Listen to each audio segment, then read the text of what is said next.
Hello, this is Tiffany Davis, and welcome to the Imperfectly Happy Homesteader. Please forgive my extra raspy voice today as I'm recovering from a bit of a cold. Usually I have a guest interview on the show each week, and the focus is almost always on that guest's particular expertise.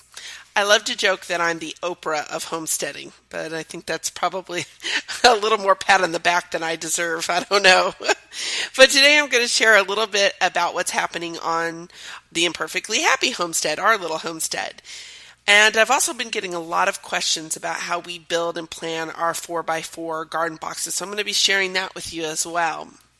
The last few weeks have been pretty busy for our little backyard farm. Starting with our little hens, we've got Lucy, Ethel, Sally, Sarah, and Yolki, all in different states of molting right now. It looks kind of like a feather tornado went through our yard. The girls are all about a year old.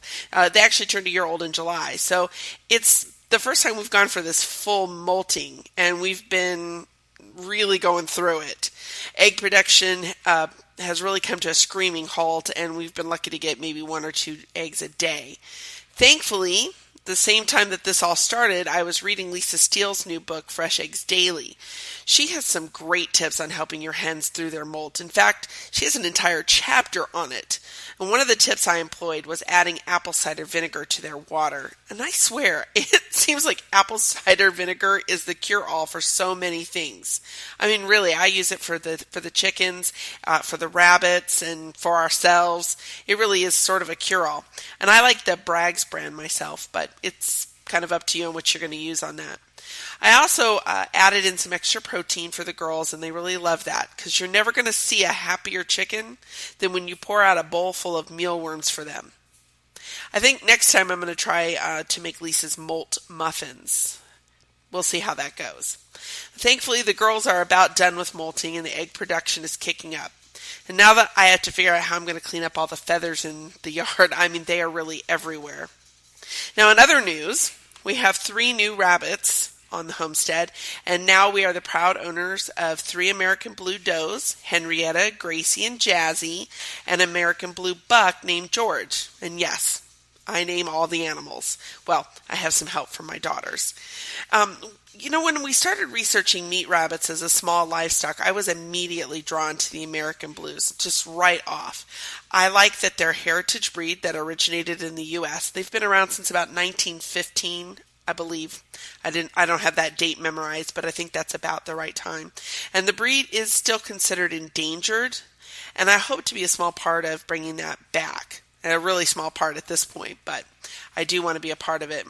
My daughter Tabitha and I are also hoping to show some kits in the junior division as well, should we get a good one from these litters.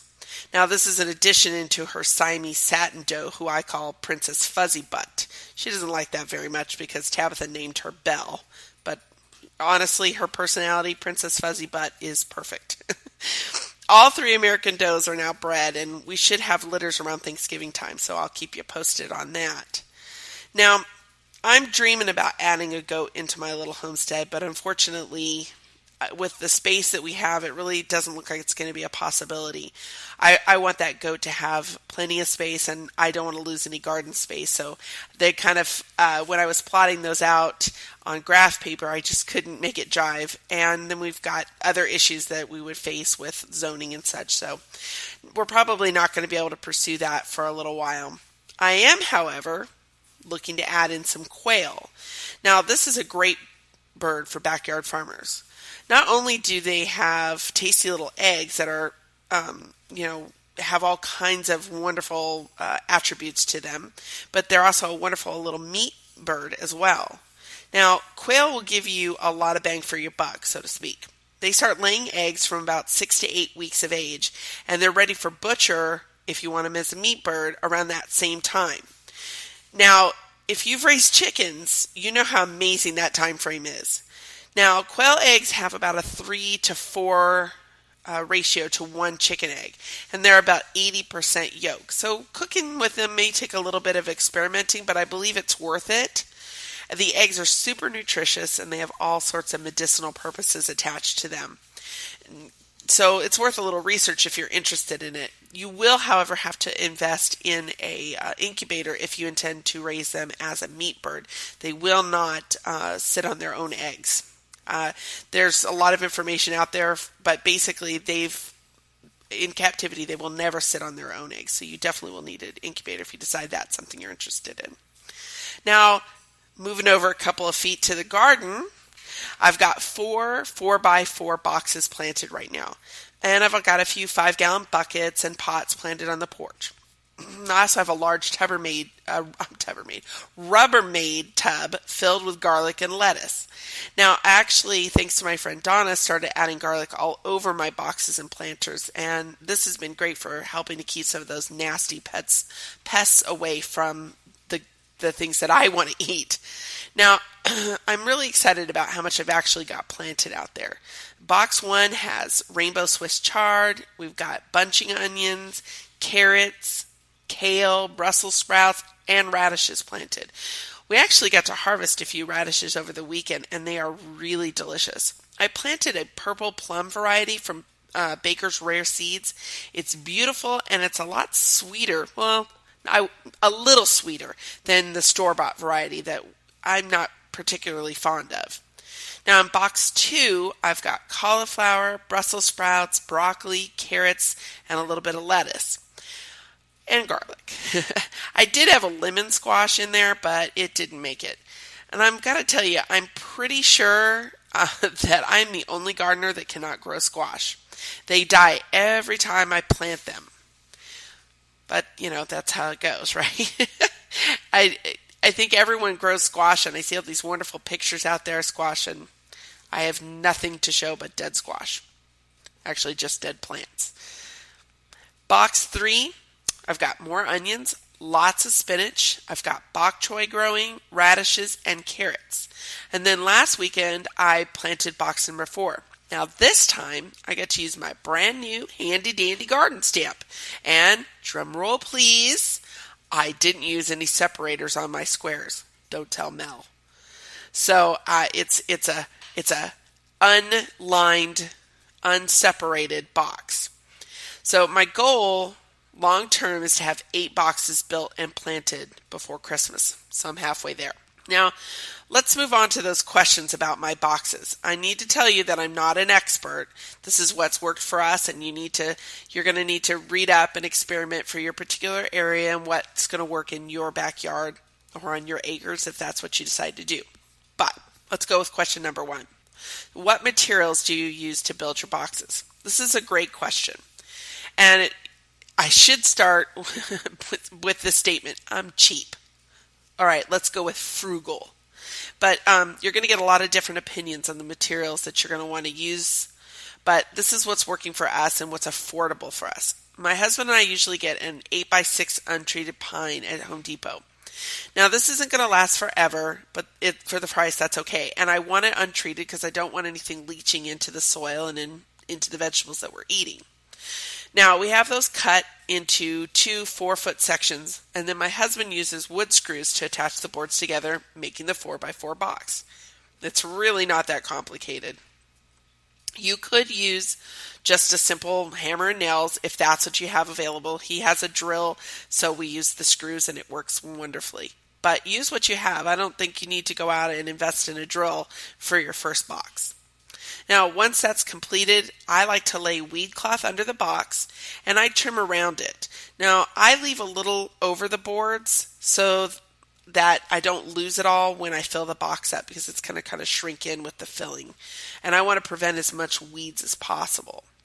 And I don't do anything like stakes to stabilize the box, but it hasn't been an issue thus far. I mean, once that thing is filled, it's really not going to move anywhere. Which brings another point up. You want to make sure that you measure out the space you want for your entire garden, even if you're only starting with 1 box.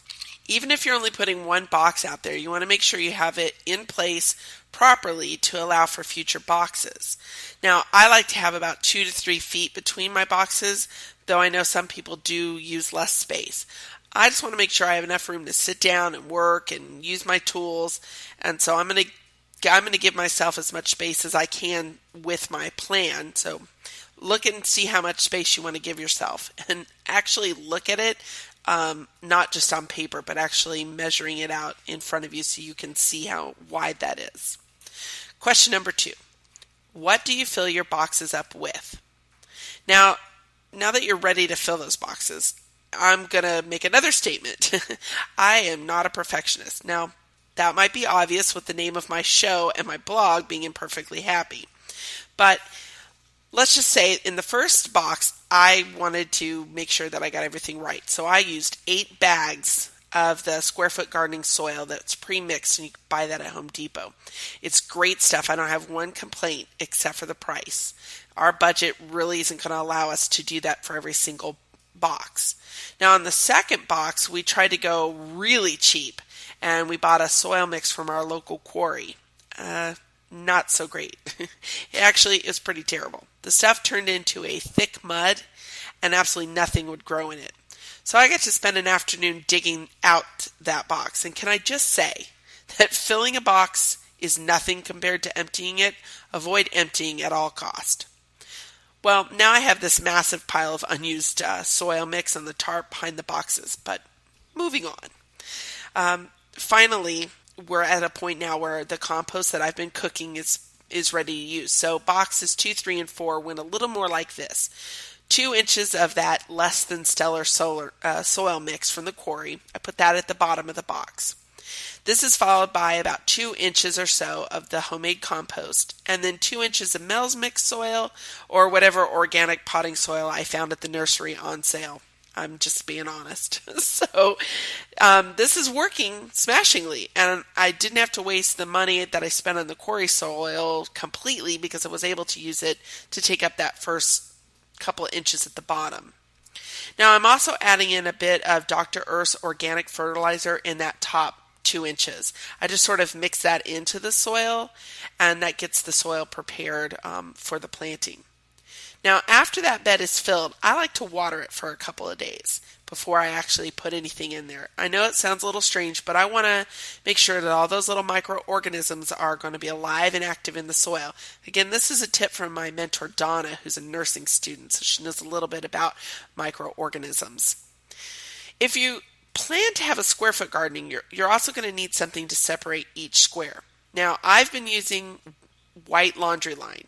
It's pretty cheap and it's pretty weatherproof. It's a lot less expensive than those wood slats that some people are using. I think it looks great, but it isn't maybe as clean of a look as some people are going to want. You just need to work with what look you want in your garden and how much your budget's going to allow you to get to that. I just measure it out into strips, and then I use nails to adhere it to the box. It's nothing fancy, but it works well and it looks nice. So let's continue with the questions about our garden boxes. Question number 3. How do I know what to plant? There are going to be a lot of answers to this one, but I can only tell you what has worked for us. First, what you want to ask yourself is, what do you and your family like to eat? And if you're spinach eaters and you go out there and you plant a ton of onions and garlic, which you rarely use, although I don't know how anyone could rarely use onion and garlic, but if it's something you rarely use, you're really not going to eat it, and gardening isn't really going to be as enjoyable or seem as worthy to you in the long run. So think about, what do you and your family like to eat? I think if you initially stick to these vegetables, the veggies that you actually eat, you're going to get the most out of your box. So if you eat Brussels sprouts, lettuce, and spinach, plant those. Do you eat carrots, onions, garlic? Well, then add those in too. It really isn't it's not as difficult as rocket science, honestly. Plant what you'll eat. I like to use companion planting as well. So once I know what I really want to plant, I want to look through my books and do some online searches to get a good combination in that box. That's going to help with the growth of the plants, and it's going to keep pests at bay. So it's kind of a win-win on that situation. There's a lot of information out there for you, so make sure that you use that. Tons of free information, but also books full of companion planting. As far as how much you need to plant per person, I have yet to find a definitive answer on this, and I really don't have one that I can say has been absolutely perfect for us either. There are so many factors that are going to go into how much planting, how much you're going to need. You need to think about how many adults or children are in the house, how often and how much of each vegetable do each of those people eat, and do you want to can things, or are you only going to eat fresh? So honestly, it's a little trial and error, and it's really going to come down to keeping good records and deciding, what have you really eaten, what have you canned, and what did you end up just giving away. So trial and error at best, but I can say that it's good to start with about one 4x4 box per person with only your favorite veggies in there. See how much you get, see how much you actually eat, and this is going to help you for planning your future plantings. And there's nothing wrong with giving a little bit away. This is part of the beauty of homesteading is, getting to know our neighbors or sharing with our family and friends. I like to have a little extra to do that. So you might want to put that as part of your planning. So once you have an idea of what you want to plant and you have some good companions, you're going to need to plot your box out. So what I mean is plotting where each vegetable will go in that box and whether you'll be planting one seed in there or 16. I like to make a 16 box model on a piece of white typing paper. And I always use a pencil during planting because it makes erasing and changes fairly easy. So now you'll need to know how many of each vegetable seed you're going to plant or you're able to plant in each square. For instance, carrots you can do 16, but kale only 1. You don't want to get that mixed up. I'll get out my square foot gardening books to double check veggies, but I don't have anything memorized on the ones I don't have it memorized. But you also want to get your Google out and just Google spacing for square foot gardening. Be amazed how much is out there. Now keep in mind, if you're planting a vegetable like squash that vines out, you need to make a plan for space on the ground or where you're going to be putting a trellis. That's really important. That's not going to be an issue with your carrots, but definitely with a vining vegetable, you need to put that as part of your plan and definitely want to think about that with your spacing of your boxes. Think about the companion planting too when you plot this out. What do you want to put next to each other for the best growth and pest rate? Consider placing your larger vegetables like Brussels sprouts where it's not going to make it hard for you to harvest your radishes or carrots that don't grow very tall. I like to put Brussels sprouts sort of on the edge and then towards the back, and then closer in I'm going to put the shorter vegetables. That's worked for me, but it's not necessarily the perfect way to do it. You just need to make sure you have a plan on how you're going to harvest everything. And make sure you keep some kind of permanent record on your computer or in a notebook. So if you're planting, don't rely on markers alone because these have been known to get ruined or just plain lost. And you will likely remember what you've put in each box, especially when you're doing, 4, 5, 10 boxes. All right, question number 4. How do I know when it's time to harvest? This is one of those things that you really are going to learn more and more as you're gardening. But the first thing I can say is keep good records. This is my mentor's advice to me, and it's definitely helped me a lot. Make a note of when you planted your box. Make sure that you note any changes that you made because something died, like my squash, and you replanted that area. And don't rely on your memory alone because you're juggling a lot in there and you're likely to forget something. Now, I have a notebook, just a simple student notebook that I use. Next, for example, on a page, I will write box 1 at the top, and then I have a list of the vegetables that I planted and the dates planted. And I like to do this in the model form so that I have a record of where each plant is planted as well, and how many of each one I planted. Now, once it's planted, check the seed packet for information on how long it takes for harvest or sprouting and then to harvest. For instance, my packet of bok choy seeds tells me that I can harvest when the plant is about 5 inches tall, which is usually 50 days. So once I've got that bok choy planted, I'm going to count out 50 days on my calendar from that day of planting, and I'm going to write this in the notebook under harvest. Approximate harvest is usually what I write. And I add it to my Outlook calendar as well. This is going to remind me to check and see if they're ready for harvest. Now, that 50-day mark isn't foolproof, so you need to make sure you don't just go pull everything up on that day without checking to make sure they're ready. And now, if you aren't sure, what a plant's going to look like or a particular vegetable is going to look like when it's ready to harvest, check the internet. You're going to likely be able to find a picture of it and compare that to what's in your garden. And also look at the websites or the catalogs where you're ordering vegetables. There's usually information on there, and often there's going to be a picture of the plant full grown.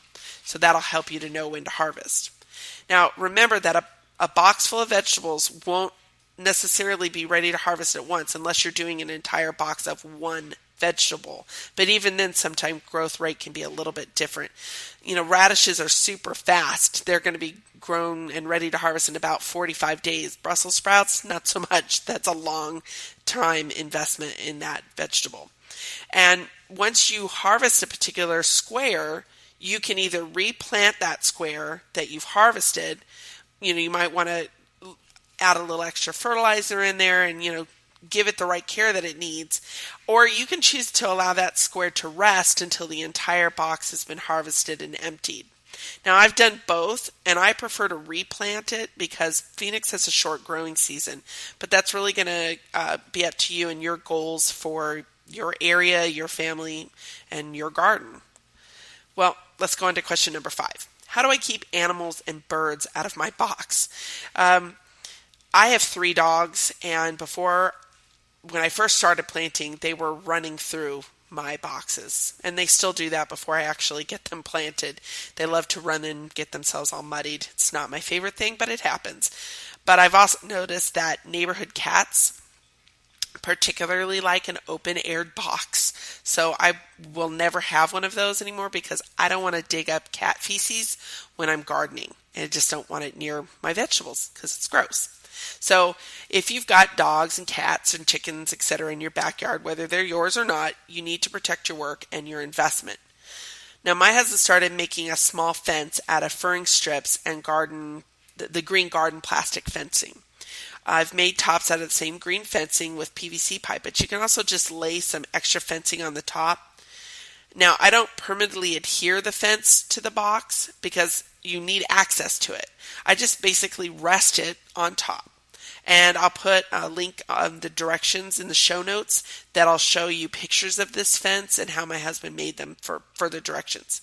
Now, these boxes have kept the fences have kept our boxes safe from dogs and chickens and neighborhood cats. And we haven't had any issues with them, even in really strong winds. They've really stayed in place. So it's a small extra investment to protect your larger investment in that box, not to mention your investment in time. And it has kept the birds, our neighborhood birds, like we have a ton of pigeons here, and it's kept them out of the boxes as well. They're not interested in going into an area that looks like they might get trapped. So that's an extra bonus to having these little fences up. Now, garden boxes are an awesome way to garden in a small space, but they're also great in large spaces. And the thing that I like about them is that there's no tilling up dirt. And in here for us in Arizona, we have a lot of clay, and tilling up dirt is not easy. I know there are some big commercial farmers in our area, and it's a good thing that they have the equipment they do because it is not easy to till up dirt here. I also like that there's little to no weeding, and those are just the starters and the things that that's enjoyable about garden boxes. You can be so creative with the way that they look in your yard. You can decide the sizes. You don't have to have just a box. I've seen beautiful gardens with L-shaped boxes and stacking boxes and all kinds of different shapes. Look into keyhole. It's not exactly a square foot garden, but it's a real interesting addition to the way you might garden if you've got the space for it. That's a keyhole garden. It's really neat. I wish I had the space for one in my yard. And make sure that you put the box, when you're planning where you're going to put your garden, make sure that the boxes are easily accessible. If they aren't, you're not really likely to go out there and take care of it. Now, if you're unsure about gardening and you're not looking at starting this big, huge garden, that's fine. Start with something as little as one 4x4 box. This is very manageable, and you're going to find out if you really like gardening or not, and if your family's going to eat the vegetables that you're planning to put out there. Remember that you start small and you add on. That's what's always worked for me. When I kind of dive in and take on too much, I usually get frustrated, and this will cause me to want to give up on something too soon. And gardening is really such an enjoyable hobby, and it's a hobby that really has so much payout as far as getting to feed yourself and your family and your friends and maybe even your neighbors, depending on how much you grow. Well, I hope that you've enjoyed this little update on our homestead and how we make and plan our boxes.